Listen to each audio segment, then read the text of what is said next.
Assalamualaikum warahmatullahi wabarakatuh. Jumpa lagi dengan saya Tama dalam Ada Apa Gerangan. Bagaimana kabar kalian? Semoga selalu diberikan kesehatan dan juga rezeki yang cukup. Kali ini dalam segmen Cerita Nina Bobo, di mana saya akan membacakan cerita untuk menemani waktu sebelum tidur kalian. Di waktu menjelang tengah malam ini, kita lanjutkan cerita dari Bang Hendra Supriyatna tentang sosok kuntilanak bernama Rani yang minta dipulangkan ke Cianjur. Rani terus menghantui Hendra yang membuatnya risih dan mengharuskannya untuk mengungkap misteri kematian Rani. Oke, seperti apa kelanjutan ceritanya? Letakkan gadget kalian, pejamkan mata, ceritanya mulai dari sini.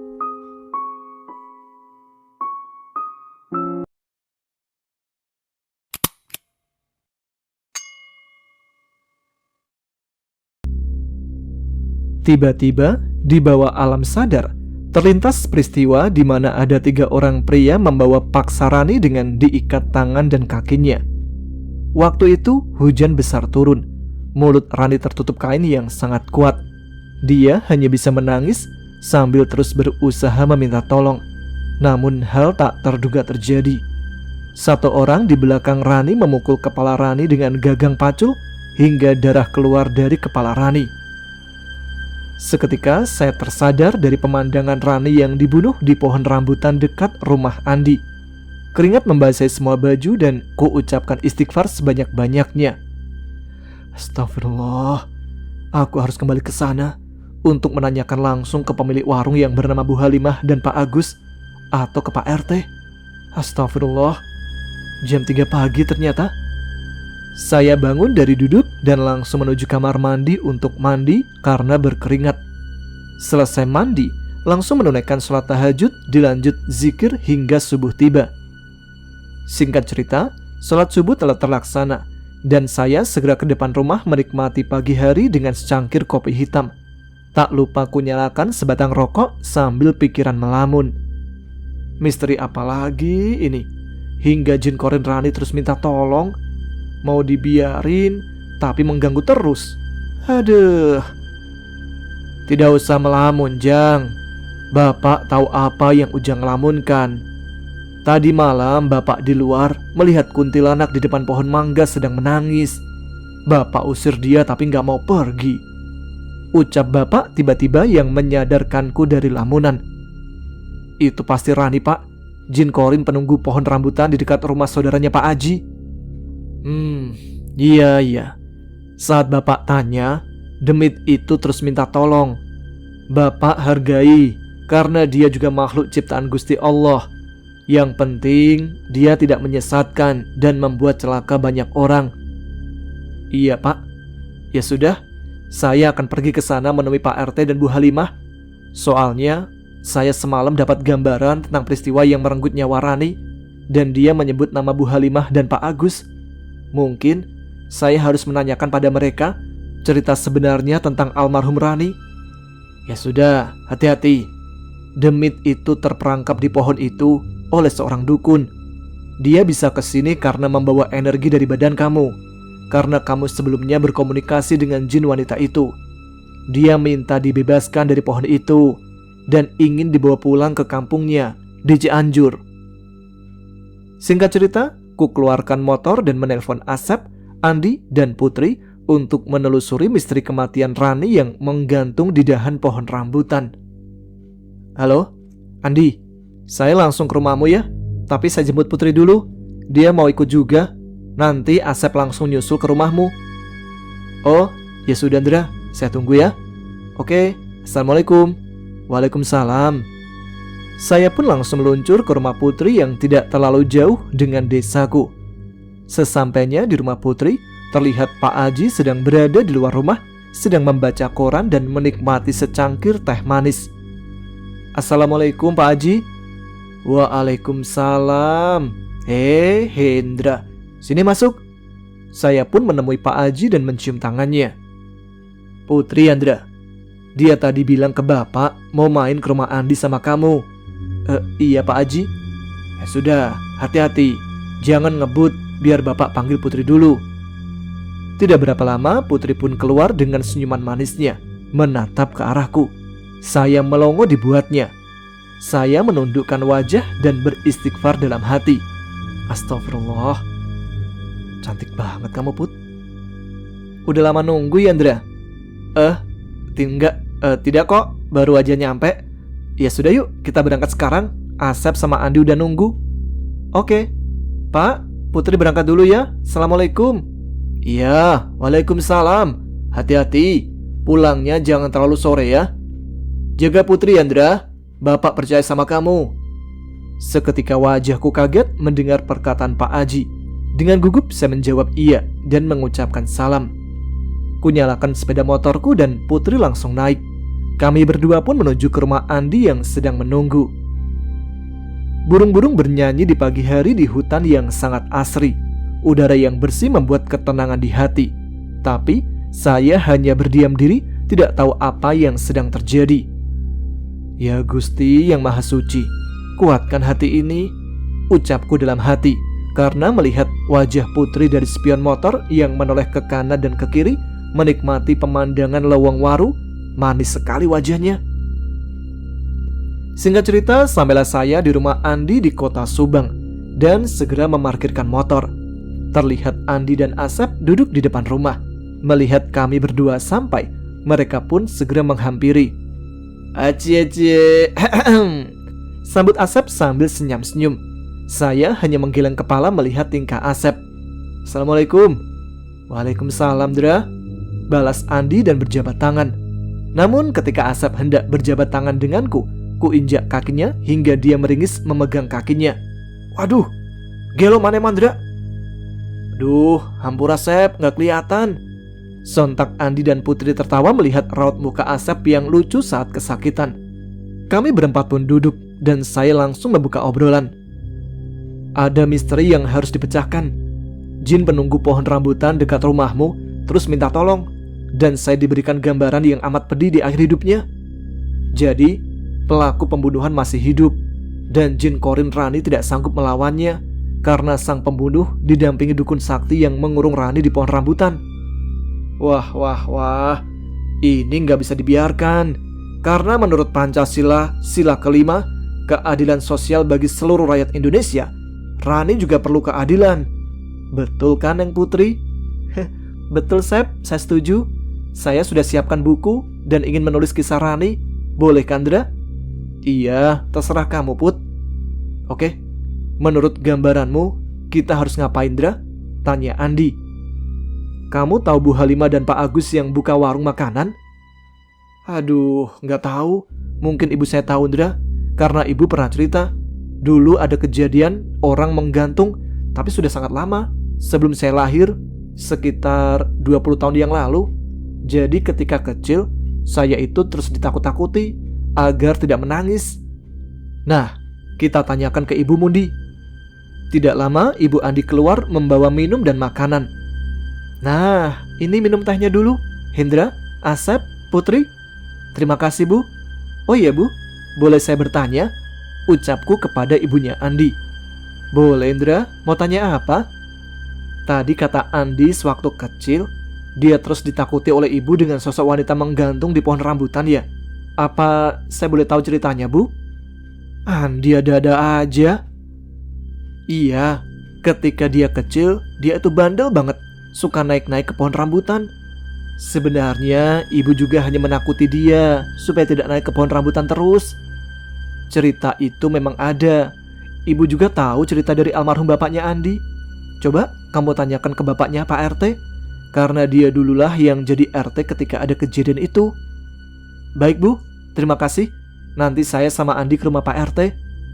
Ya sudah, tanyakan saja ke bapaknya Pak RT ya.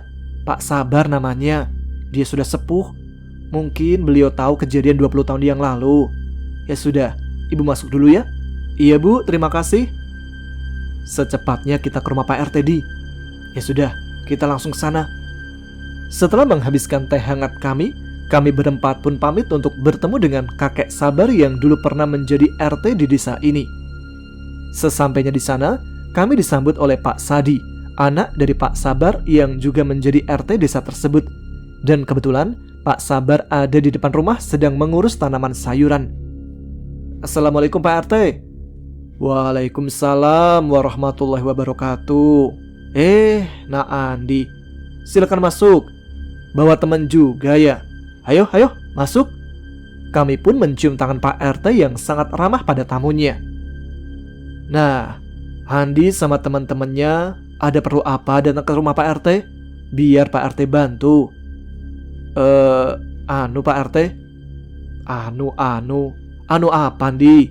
Ngomong yang jelas biar Pak RT dengar apa keperluannya. Sebenarnya Andi ada keperluan sama kakek Sabar. Oh, ke bapak. Ada tuh, lagi ngurus tanaman. Emangnya ada perlu apa Andi? Sebenarnya Andi mau tahu cerita yang terjadi 20 tahun yang lalu tentang meninggalnya Rani di pohon rambutan. Nampak Pak RT terdiam ketika Andi menanyakan hal tersebut. Pak RT dulu seumuran kamu, Di, ketika ada kejadian itu. Tapi Pak RT sedang sekolah di Bandung. Coba deh, kalian ke halaman, ada bapak di sana. Tanyakan langsung ya. Baik Pak RT, terima kasih. Nanti kita akan tanyakan langsung. Ya sudah, tanyakan langsung saja.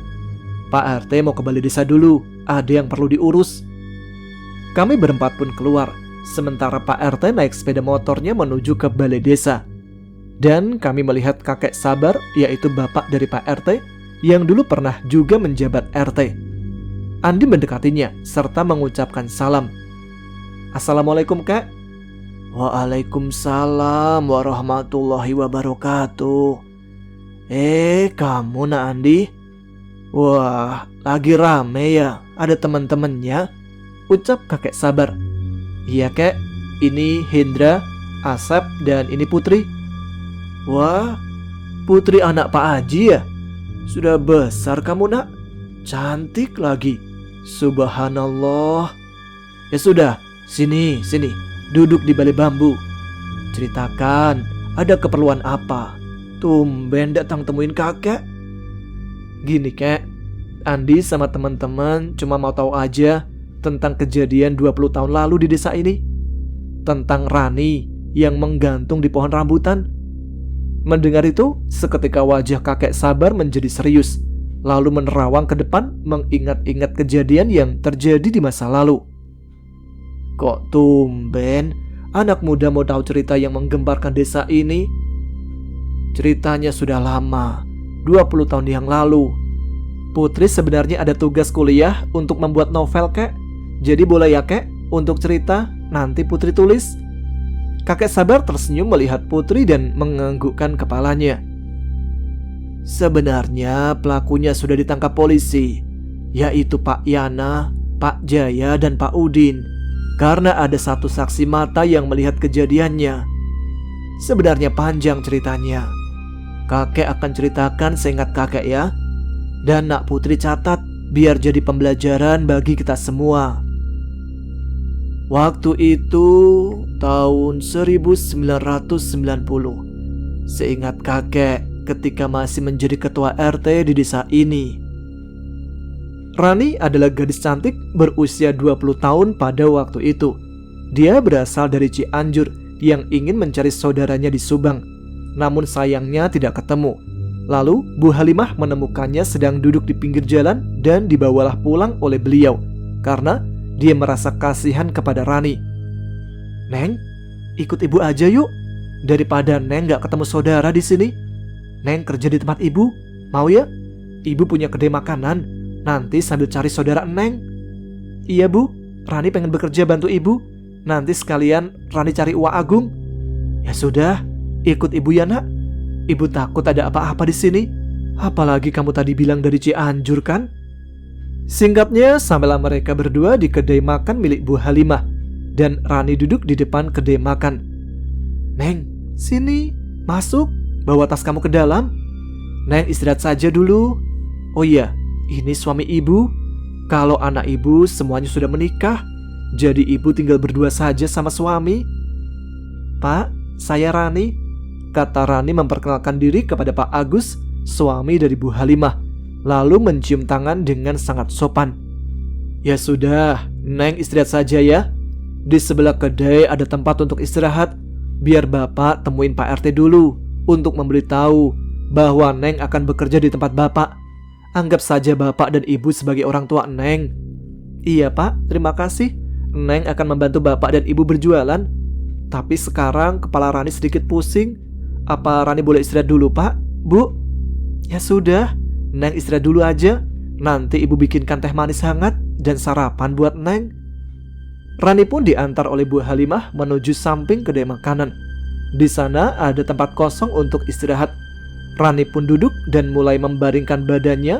Kemudian tidak lama dia pun terlelap karena kelelahan. Hari mulai siang. Rani terbangun dan sudah ada makanan di sampingnya.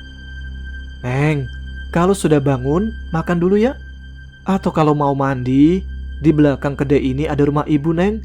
Neng bisa mandi di sana, terus makan ya." Rani dengan sopan menjawab dan langsung bergegas ke belakang untuk mandi. Setelah selesai mandi, Rani pun makan. Lalu setelah itu Rani bangun dan mulai membantu Bu Halimah. "Bu, biar Neng bersihkan warung Ibu. Dan apa yang Ibu perintahkan, Rani akan jalankan. Rani boleh bantu kan Bu?" Bu Halimah hanya tersenyum. "Neng bantu Ibu masak ya. Neng kupas bawang merah dan putih." Selesai membantu, Rani pun menyiapkan semuanya dan ditaruh di tempat makan. Satu persatu pelanggan Bu Halimah datang untuk makan siang. Karena warung makan Bu Halimah masakannya sangat enak dan juga keramahan dan kebaikan Bu Halimah. Rani pun dengan senyum manisnya membantu melayani pembeli yang akan makan. Bu Halimah melihatnya hingga meneteskan air mata dengan senyum bahagia karena mengingat anaknya yang sudah menikah.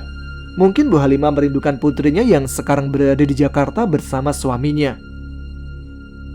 Di siang itu, ada Yana, Jaya, Udin, serta Pak Rahmat yang merupakan orang kaya di desa itu yang hendak makan. "Bos, kita makan di sini ya. Masakannya enak. Pasti bos bakal datang ke sini terus," ucap Yana kepada Pak Rahmat. "Bener bos, saya makan pakai kuah aja sampai nambah 2 kali," ucap Udin. "Ya sudah, kalian makan sepuasnya. Makan yang enak, biar saya yang bayar," kata Pak Rahmat. Yana, Jaya, dan Udin kegirangan karena ditraktir bos Rahmat yang memiliki perkebunan teh. Namun, pandangan keempat pria itu melongo ketika melihat gadis cantik yang sedang melayani orang yang sedang makan siang. Wah, cantik banget," kata Udin sambil mengusap mulutnya. "Yana, siapa gadis itu?" tanya bos Rahmat. "Saya juga baru tahu bos. Biasanya di warung cuma Bu Halimah sama Pak Agus yang melayani. Kok sekarang tiba-tiba ada gadis cantik ya? Mana senyumannya manis banget bos." "Ya sudah, pesen yang kalian suka, biar saya yang bayar. Kalau perlu, tambah nasi sampai 3 kali." Yana, Udin, dan Jaya kegirangan. Mereka bertiga mulai mendekati Rani dengan membawa piring dan saling bertingkah mencari perhatian, terutama Udin. "Duh, ada bidadari di siang hari. Makan jadi tambah semangat nih. Neng, kenalin atuh. Saya Udin, pemuda tampan desa ini." "Saya Rani, Kang," ucap Rani sopan. Tampan dilihat dari sedotan. Jangan mau Neng. Saya Jaya, pemuda kalem di desa ini."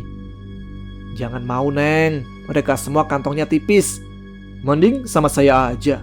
Udah tampan, kalem, berwibawa lagi."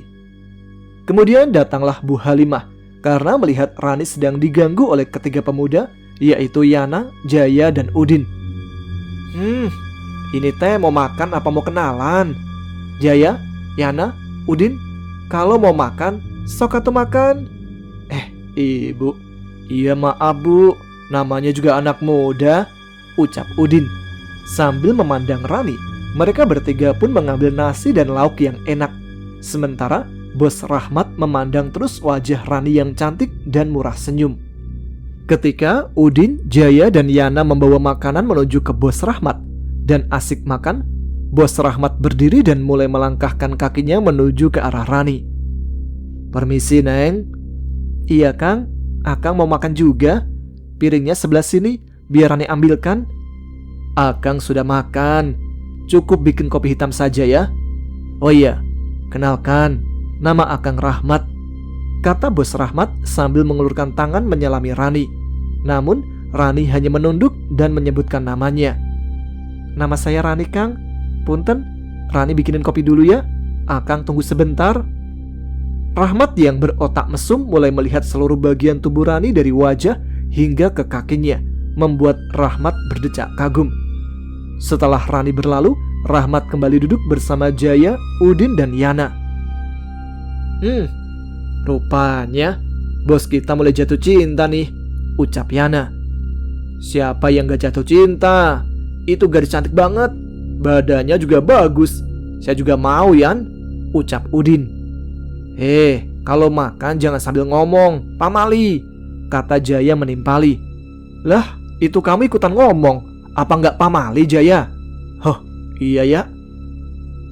Apapun caranya, saya harus dapatkan gadis itu. Kamu ngerti kan, Yana?" kata Bos Rahmat tiba-tiba. Yana yang sedang makan hanya mengangguk. Tidak lama, Rani datang membawa segelas kopi untuk Bos Rahmat. "Permisi, Kang, ini kopinya." "Iya, Neng, makasih ya." Bos Rahmat menatap dengan tajam ke arah Rani, diikuti ketiga anak buahnya, yaitu Jaya, Yana, dan Udin. Rani pun membalikkan badannya menuju ke dalam kedai makanan dengan sopan. Singkat cerita, sebulan sudah Rani membantu Bu Halimah dan dia memutuskan untuk mencari kontrakan karena dia tidak mau merepotkan Bu Halimah dengan tinggal di kedai tersebut. Rani pun mendapatkan kontrakan satu kamar yang tak jauh dari kedai makanan. Suatu ketika, Bos Rahmat dan kawan-kawanannya yaitu Jaya, Yana, dan Udin sedang minum minuman keras di rumah Yana. Karena efek dari minuman keras tersebut membuat Bos Rahmat terbayang wajah Rani itu. "Oh Rani, Akang pengen memelukmu, Rani." Wah, bos kita mabuk nih. Baru juga 5 putaran, udah mabuk aja, ucap Udin tertawa dengan teman-temannya. "Yana, Udin, Jaya, kalian bawa Rani ke sini kalau kalian mau uang yang banyak," ucap Bos Rahmat. "Maulah bos," ucap ketiganya bersamaan. "Nih uang buat kalian. Bawa Rani ke sini saat nanti dia pulang dari kedai Bu Halimah." "Uangnya banyak banget bos." "Din, Jai, kita bisa senang-senang nih dengan uang ini. Bisa beli minum, sekalian beli wanita-wanita cantik." "Waduh, saya baru lihat uang sebanyak ini bos," ucap Udin. Yana pun mengambil uang yang banyak itu dan juga kain yang sudah dibaluri obat bius dari Bos Rahmat. "Iya sudah bos, kita akan bawa Rani ke sini. Saya akan bawa dia lewat belakang biar tidak ketahuan oleh warga." Yana yang juga sudah dipengaruhi minuman beralkohol membuat pikirannya terganggu. Ketiganya pun berdiri lalu lewat belakang rumah Yana menuju ke kedai Bu Halimah. Setelah ketiganya sampai di kedai Bu Halimah, ketiganya mengintip dan melihat Rani sedang pamit pulang kepada Bu Halimah menuju ke kontrakannya. "Bu, Rani pamit pulang. Semuanya sudah Rani bereskan?" "Ya sudah, kamu hati-hati ya. Sudah jam 8 malam. Atau Neng tidur di rumah ibu aja?" "Gak apa-apa kok Bu, kan kontrakan Rani juga deket." "Ya sudah, Rani pamit ya Bu. Assalamualaikum." "Waalaikumsalam." Rani tidak sadar bahwa dirinya diikuti oleh Udin, Yana, dan Jaya. Ketika Rani melewati area yang sepi, disitulah Jaya, Udin, dan Yana bergerak cepat menghadang Rani. "Neng Gelis, mau kemana nih? Biar Kang Yana antri ya." "Maaf Kang, Rani mau pulang sendiri aja." Yana lalu mendekati Rani. Semakin dekat, terciumlah bau alkohol yang membuat Rani menutup hidungnya. Yana dengan cepat memegang tubuh Rani, namun Rani dengan cepat lari tak tentu arah karena gelap. Dan ternyata Rani menuju ke kebun rambutan. Namun Rani tersandung akar pohon dan terjatuh. Dengan segera Yana memegang tubuh Rani. Di saat itulah kain yang diberikan Bos Rahmat digunakan untuk membius Rani. Namun Rani dengan cepat menangkis hingga kain yang sudah dilumuri obat bius terlempar jauh. Rani pun terus meronta dan meminta tolong. Yana yang takut ketahuan warga mengambil sebilah kayu dan menghantamkannya tepat di kepala Rani hingga keluarlah darah dari kepala Rani. dan Rani pun terkapar. Seketika hujan besar pun turun. Yana, Jaya, dan Udin pun panik melihat Rani yang terkapar. "Din, periksa nafas di hidungnya," perintah Yana. "Masih ada nafasnya, paling dia pingsan. Ayo, kita bawa ke Bos Rahmat." "Bentar dulu, Din. Sayang kalau langsung dibawa ke Bos Rahmat. Lihat paras cantiknya. Kita cicipi dulu, baru kita bawa ke Bos Rahmat," ucap Yana yang pikirannya sudah terpengaruh minuman keras. "Bener juga kamu. Jaya, kamu juga mau kan?" tanya Udin. "Kalian berdua aja lah, saya pantau di sekitar, takut ada warga." "Ya sudah, Din, saya dulu, baru nanti kamu." Udin dan Jaya berjaga, sedangkan Yana melancarkan aksi bejatnya kepada Rani di bawah pohon rambutan besar. Rani yang tidak sadarkan diri pun tidak melakukan perlawanan apapun ketika pakaiannya dilucuti dan tubuhnya dilecehkan oleh Yana. Beberapa menit kemudian, Yana pun telah selesai melampiaskan nafsu bejatnya. Kini giliran Udin yang menggagahi Rani. Setelah beberapa menit, Udin pun telah selesai. Lalu Yana dan Udin menyuruh Jaya juga merasakan tubuh Rani. Namun Jaya menolaknya karena masih ada rasa takut dalam hatinya. "Jaya, ayo, kamu mau nggak?" "Kamu bakal nyesel kalau nggak mau," ucap Udin. Namun Jaya hanya menggelengkan kepala dan malah berucap, "Terus kita apakan lagi, Rani?" "Ya, kita bawa ke Bos Rahmat lah." "Ya sudah, ayo cepat, pakaikan dia baju lagi," kata Udin. Ketika mereka bertiga mendatangi lagi Rani, ternyata Rani telah terbangun dari pingsannya dan merasakan nyeri di kepala serta meringis kesakitan pada bagian kewanitaannya akibat perbuatan Yana dan Udin. Rani hanya bisa menangis tanpa busana, meratapi kehancuran hidupnya yang sudah ternodai. Ketika Rani mencoba bangun, dia melihat Yana, Udin, dan Jaya. Seketika Rani pun berteriak lagi untuk minta tolong. Yana yang panik akhirnya kembali memukulkan sebatang kayu besar dan mengenai kepala Rani bagian belakang. Rani yang sudah tidak bisa menahan rasa sakit di kepalanya akibat hantaman keras yang kedua kalinya, akhirnya jatuh tersungkur ke depan dan menghembuskan nafas terakhir. "Yana, kamu mukulnya keras banget. Rani sudah nggak ada nafasnya. Gimana ini? Saya nggak mau dipenjara karena ulah kamu, Yan," ucap Jaya. Aduh, coba deh cek lagi, siapa tahu dia cuma pingsan," kata Yana dengan gugup. "Detak jantungnya udah nggak ada," ucap Jaya yang sangat panik dan bergetar ketakutan. "Aduh. Din, kamu ambil tambang, kita ikat leher dia di pohon rambutan supaya warga mengira Rani mati karena menggantung." Iya, Yan."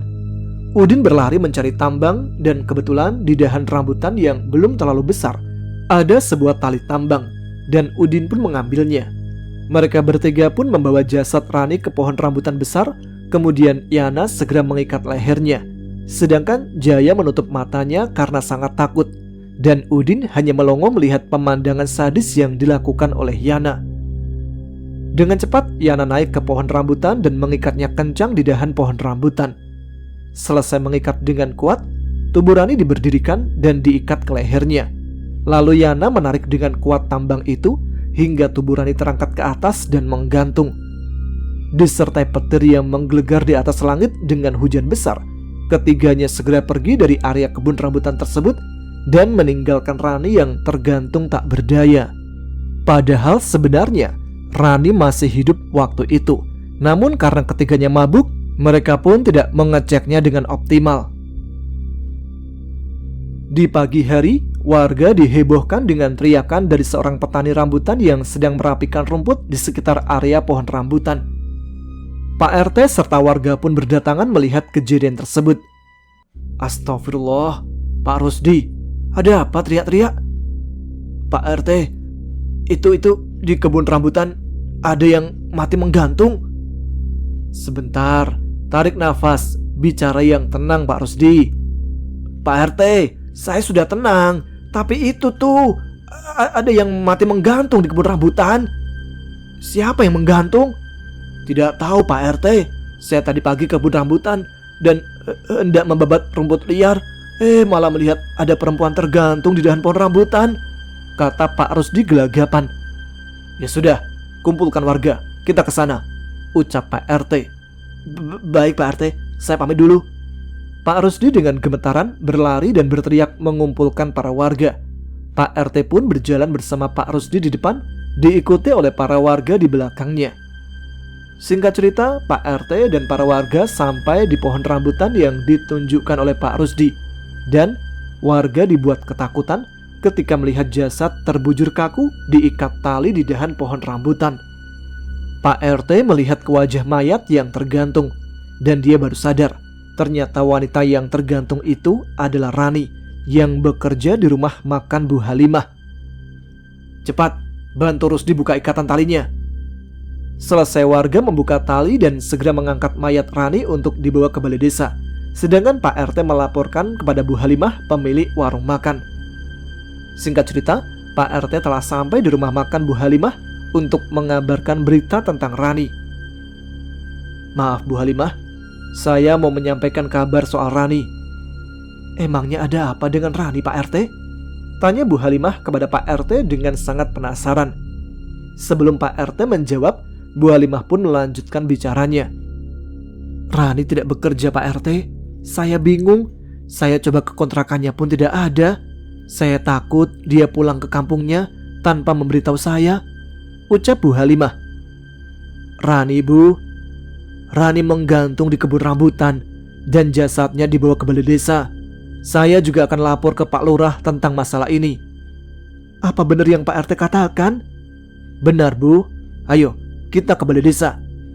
Bu Halimah pun berdiri dan memanggil suaminya untuk pergi ke balai desa.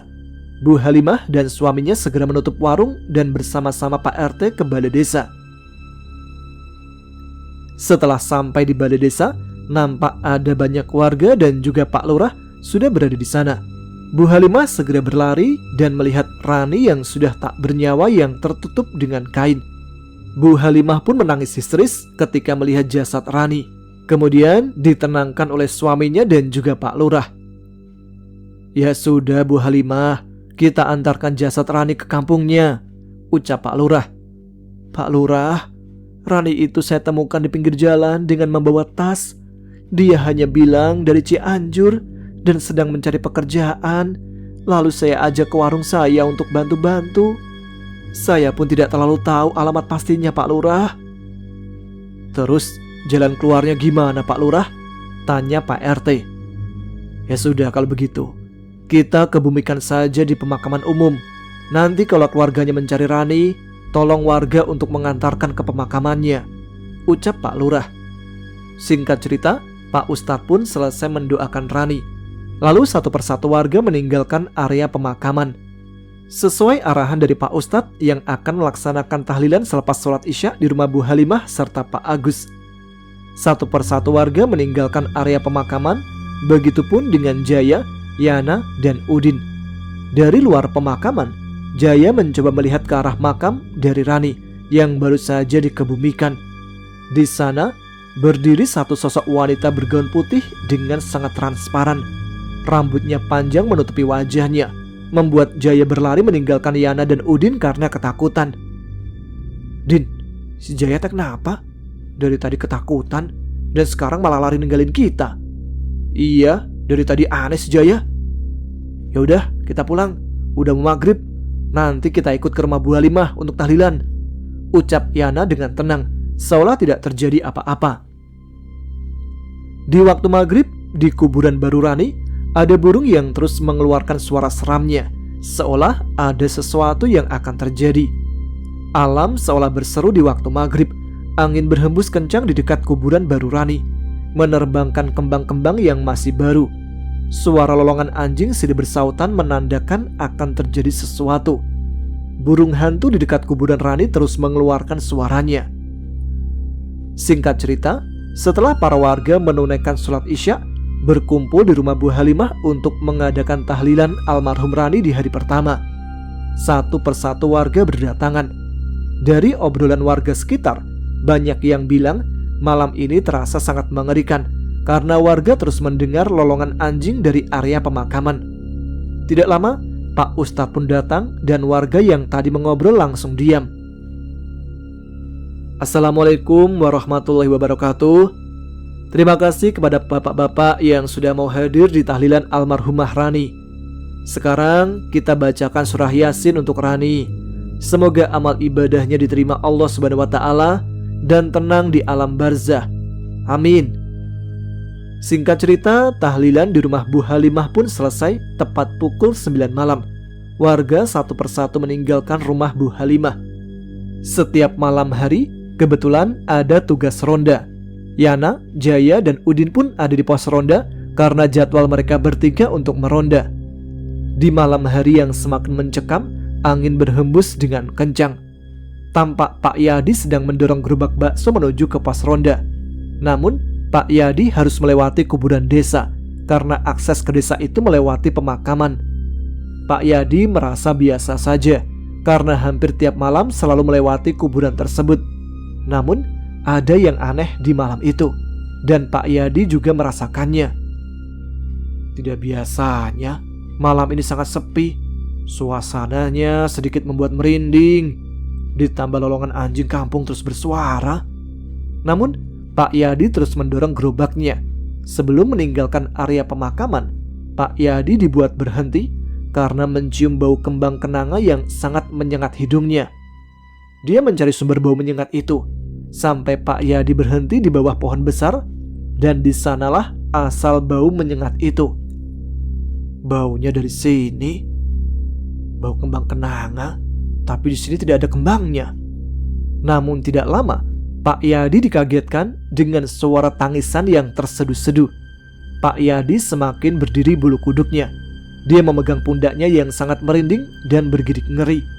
Namun, Pak Yadi yang sangat penasaran mencoba mencari sumber suara. Ditakutkan itu manusia beneran yang sedang menangis. Siapa yang nangis? Pak Yadi sudah mencari, namun tidak menemukan siapa sebenarnya yang menangis. Dan alangkah kagetnya Pak Yadi ketika menoleh ke atas pohon besar. Terduduk di dahan, sosok bergaun putih dengan bercak merah, berambut panjang menutupi wajahnya yang terus menangis, membuat Pak Yadi tak bisa bergerak dan menunjuk ke arah sosok wanita di dahan pohon. Dia ingin berteriak, namun tidak ada suara yang keluar dari mulut Pak Yadi, seperti semua terkunci. Sosok bergaun putih dengan bercak merah darah tiba-tiba melirik ke arah Pak Yadi. Lumuran darah yang keluar dari kepala menutupi sosok wajah itu. Dan akhirnya Pak Yadi jatuh pingsan tak berdaya dengan gerobak bakso di sampingnya. Di lain tempat, tepatnya di pos ronda, ada Yana, Udin, Jaya, dan salah satu temannya yaitu Asep. Asep pun membuka obrolan. Tumben ya, malam ini teh terasa sedikit mencekam ya, Din? Itu mah pikiran kamu aja, Sep, yang penakut. Giliran dapat jadwal ronda, selalu bilang begitu, ucap Udin. Emang kamu, Mas Sep, dengar suara tikus dalam kresek juga langsung lari, disangka setan, ucap Yana tertawa bersama Udin dan Jaya. Asli malam ini teh terasa beda, ditambah kematian Rani. Duh, tambah serem wae desa ini teh. Bentar, tumben Mang Yadi tukang bakso belum ada. Biasanya udah di sini dari jam 8. Kok ini udah jam 9 belum datang juga ya? Ucap Asep bertanya-tanya. Oh iya ya, biasanya mah Mang Yadi selalu di sini, mangkal terakhirnya. Kok sekarang gak ada ya? Ucap Jaya. Mungkin masih di jalan. Ya sudah, daripada mikirin yang enggak, kita main gaple, gimana? Ucap Yana. Gas lah. Mereka pun bermain gaple untuk sekedar menghibur di waktu jaga di pos ronda. Namun seketika, Asep mendengar suara seperti orang menangis. Bentar, denger gak kayak ada suara menangis? Mana? Gak ada, Sep, paling suara angin, ucap Udin. Coba denger baik-baik. Seketika mereka berempat pun memfokuskan pendengarannya. Dan benar kata Asep, mereka berempat mendengar suara orang menangis sangat pelan dan terseduh, membuat mereka terdiam dengan mata saling melirik. Kayaknya sumber suaranya di dekat pohon asem besar di belakang pos ronda, ucap Yana. Ya sudah, kita lihat siapa yang menangis. Takutnya itu warga kita juga, ucap Udin. Janganlah, lebih baik kita di sini saja. Perasaan saya nggak enak, Din, kata Asep. Iya, bener kata Asep. Kita di sini aja, ucap Jaya. Kalian berdua sama aja penakutnya. Ayo Din, kita cek. Ayo. Yana dan Udin dengan membawa senter berjalan ke belakang pos ronda. Sekitar 10 meter dari pos ronda terdapat sebuah pohon asem besar. Mereka berdua pun berjalan mendekati pohon asem tersebut dan terus mendengar suara menangis dari arah pohon itu. Yana dengan senternya terus menyoroti sekitar pohon asem. Sumber suara di pohon asem, tapi aneh, Din, gak ada siapapun di sini, ucap Yana. Iya, suara kucing kawin kalian, kata Udin. Kamu Madin diajak ngomong serius malah bercanda. Mana ada kucing kawin begitu suaranya. Yana dan Udin terus mencari suara menangis itu dengan mengelilingi pohon asem, namun tak juga menemukan siapa yang menangis. Hingga ada yang menetes dari atas pohon asem mengenai kepala Udin dan Yana. Din, ini teh apa? Mau hujan gitu? Tapi kok baunya sangat anyir, Din. Iya ya, kayaknya mau hujan, udah gerimis aja. Tunggulah, kayak bau anyir. Yana pun mengelap tetesan di rambutnya dan melihatnya dengan senter miliknya. Dan alangkah kaget mereka berdua. Ternyata itu bukan air hujan, melainkan darah yang sangat anyir. Darah, Din? Darah ini mah? Udin hanya diam bergetar ketakutan. Lalu mereka berdua memberanikan diri melihat ke atas pohon. Dan alangkah kagetnya mereka berdua ketika melihat ke atas pohon ada sosok wanita bergaun putih dengan lumuran darah di kain putihnya. Dia sedang melirik ke arah mereka berdua. Kuntilanak, ucap mereka berdua. Udin dan Yana sontak lari dengan sangat cepat. Asep dan Jaya yang melihat Udin dan Yana berlari pun ikutan panik. Dan ketika Asep dan Jaya melirik ke belakang pos ronda, ada sesosok wanita bergaun putih berlumuran darah sedang melayang dari atas pohon asem menuju ke arah Asep dan Jaya. Sontak mereka lari ketakutan dengan berteriak kencang menyusul Yana dan Udin yang duluan berlari tanpa arah. Akhirnya keempatnya pun sampai di rumah Yana. Yana dan Udin segera masuk disusul Asep dan Jaya. Mereka berempat menutup pintu rumah dan dengan wajah pucat ketakutan. Suara tangisan terdengar lagi, membuat mereka berempat panik ketakutan. Suara menangis dan tertawa terus mengelilingi rumah Yana. Kemudian jendela ruang tamu tiba-tiba terbuka dengan keras. Keempat pemuda itu hanya melongo ketakutan melihat ke arah jendela yang terbuka dengan sendirinya. Dan tiba-tiba datang asap putih yang membentuk bayangan. Mereka pun dibuat kaget ketika asap putih di depan jendela rumah Yana berubah menjadi sosok kuntilanak yang mengejar mereka berempat dan membuat mereka pingsan bersamaan. Pagi harinya, warga digegerkan dengan tukang bakso yang tergeletak di samping pemakaman umum. Sontak membuat warga beramai-ramai menuju pemakaman umum. Pak RT dan warga mencoba membangunkan tukang bakso yang tergeletak itu. Itu kan Mang Yadi, tukang bakso yang sering ada di pos ronda, ucap Pak RT. Ya sudah, Jupri, kamu bangunkan, takut ada apa-apa. Kita segera bawa ke puskesmas. Jupri, salah satu warga, mencoba mengecek Mang Yadi. Pak RT, nafasnya masih ada, kayaknya pingsan. Ya sudah, para warga bawa Mang Yadi ke rumah saya, dan Jupri bawa gerobak baksonya. Dan akhirnya warga membawa Mang Yadi serta gerobak baksonya ke rumah Pak RT. Setelah sampai di rumah Pak RT, Mang Yadi ditidurkan di teras depan rumah Pak RT. Pak RT pun langsung mengoleskan minyak kayu putih agar Pak Yadi tersadar. Setelah dioleskan minyak kayu putih, akhirnya Mang Yadi sadar dari pingsannya. Dan dia terkejut ketakutan. Dengan mata masih terpejam, Mang Yadi berteriak, "Kuntilanak!" Mang Yadi, istighfar, istighfar, nyebut Mang. Mang Yadi pun mulai membuka matanya dan kaget. Dia sudah berada di rumah Pak RT dengan banyak warga. Mang Yadi kenapa pingsan di samping pemakaman? Tanya Pak RT. Anu Pak RT, anu. Ya sudah, minum air putih dulu. Setelah tenang, Mang Yadi ceritakan kejadian apa yang membuat Mang Yadi pingsan. Mang Yadi pun meminum air putih pemberian Pak RT. Dan setelah diminum, Mang Yadi pun sedikit tenang. Dia pun mulai menceritakan kejadian yang dialaminya kepada Pak RT dan warga. Jadi begini Pak RT, sekitar jam 8 malam lebih, saya hendak ke desa ini dan mangkal di pos ronda. Tapi sebelum sampai, tepat di samping pemakaman umum, saya mencium bau kembang yang menyengat dan saya cari sumbernya. Setelah dicari, ternyata sumbernya di atas pohon besar. Di sana ada sosok bergaun putih yang berlumuran darah dan rambutnya panjang menutupi wajahnya, Pak.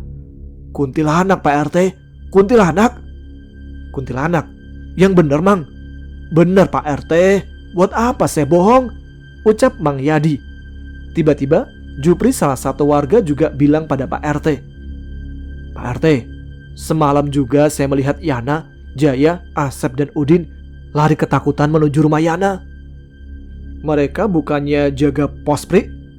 Iya, semalam teh saya mau ke pos ronda, tapi mereka lari ketakutan dan berteriak-teriak kuntilanak. Ya, saya langsung lari juga ke rumah. Sekarang Yana, Jaya, Asep dan Udin di mana? Tanya Pak RT. Kayaknya teh masih di rumah Yana, Pak RT, ucap Jupri. Ya sudah, kalau Mang Yadi sudah mendingan, lebih baik pulang dan istirahat. Saya akan ke rumah Yana untuk menanyakan apa yang tadi dibicarakan Jupri. Sekarang semuanya bubar.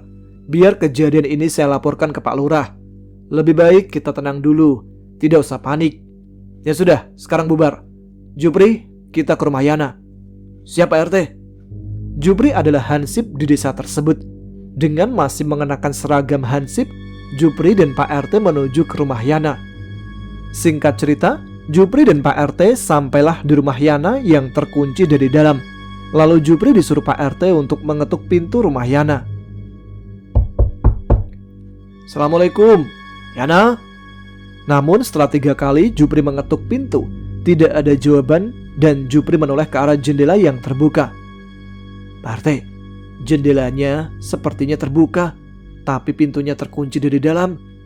Ya sudah, kamu lihat dari jendela, apa ada Yana, Asep, Udin dan Jaya di dalam? Namun setelah Jupri coba menyingkap korden, dia kaget bukan main melihat Jupri, Jaya, Udin dan Asep tertidur di lantai. Pak RT, mereka semua ada di dalam, tidur di lantai. Coba kamu panggil Yana. Namun setelah Jupri berteriak, mereka tidak bangun juga. Dan akhirnya Pak RT menyuruh Jupri untuk masuk lewat jendela dan membuka pintu yang terkunci dari dalam. Setelah Jupri masuk dari jendela dan membuka kunci rumah, Pak RT pun masuk dan langsung menuju ke arah Yana, Udin, Asep, dan Jaya yang sedang tertidur. Yana, bangun. Kalian bangun semua. Jupri, oleskan minyak kayu putih. Baik Pak RT. Jupri pun mengoleskan minyak kayu putih ke mereka berempat. Dan tidak lama, mereka pun bangun dan serentak kaget ketakutan sambil berteriak kuntilanak. Pri, ambil air putih di meja. Pak RT pun membawa segelas air putih dan mencipratkan ke arah mereka berempat. Sontak keempatnya membuka mata ketika melihat Pak RT dan Jupri. Pak RT pun segera mengguyurkan sisa air ke arah mereka berempat. Bukannya jaga pos ronda malah pada tidur di sini, ucap Pak RT. Yana pun membuka obrolan pada Pak RT. Semalam saya berempat jaga di pos ronda Pak RT, tapi ada kuntilanak yang ngejar kita sampai ke rumah ini dan saya kunci dari dalam. Namun jendela depan terhempas angin dan terbuka sendiri. Ada sosok kuntilanak berlumuran darah Pak RT. Wajahnya mirip dengan Rani. Rani, jangan ngaco kamu. Sumpah Pak RT, saya tidak bercanda. Tanyakan aja tuh pada Asep, Jaya sama Udin, apakah saya berbohong. Benar Pak RT, apa yang dikatakan Yana. Saya dan yang lainnya sedang jaga di pos ronda, tapi ada kuntilanak terbang melayang mengejar kita berempat, ucap Udin. Ya sudah, kalian bangun.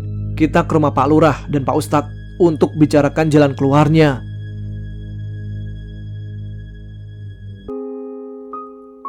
Oke, sampai di sini dulu cerita dari Bang Hendra tentang sosok Rani yang mengalami nasib tragis di ujung hidupnya. Kita lanjutkan besok tengah malam lagi ya. Terima kasih kepada teman-teman sekalian yang selalu menyimak cerita-cerita di Ada Apa Gerangan. Silahkan subscribe bagi yang belum, share videonya, dan jangan lupa tuliskan komen. tunjukkan eksistensi kalian. Sekarang saya Tama harus pamit. Kita jumpa lagi di episode selanjutnya. Selamat malam, selamat beristirahat. Wassalamualaikum warahmatullahi wabarakatuh.